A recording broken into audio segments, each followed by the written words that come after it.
পেঁয়াজ, ক্যাপসিকাম, ধনেপাতা আর গাজর, নুন, চাট মশলা, সবজি মশলা, গরম মশলা গুঁড়ো, একটু সস, সবগুলো আমি মিলিয়ে নিচ্ছি।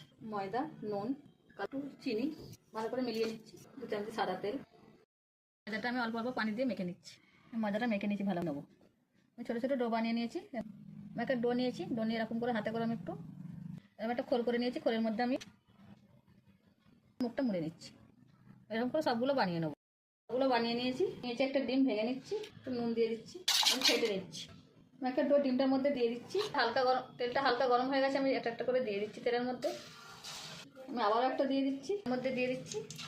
তেলটা হালকা গরম হলেই দিতে হবে। আমি 4টে দিয়ে দিয়েছি তেলের মধ্যে, হালকা তেলটা গরম হয়েছিল। আর উল্টে দিচ্ছি।